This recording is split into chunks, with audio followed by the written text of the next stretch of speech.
All right, we've flipped our shrimp over, and we move them around so that they don't stick and burn to the bottom of the pan. You also want to try and keep them in the oil.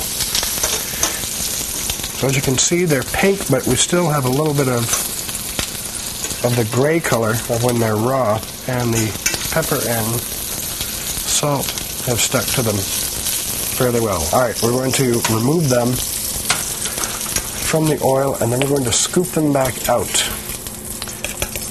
And we're going to reserve this oil because we're going to be using that for our tomato and onion mixture.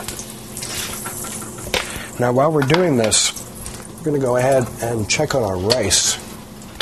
And you can see the liquid's about halfway through. The butter is risen to the top. So we want to make sure that that creamy flavor gets incorporated. So we're going to go ahead and stir it one more time so that the garlic and butter is evenly incorporated throughout all of the rice.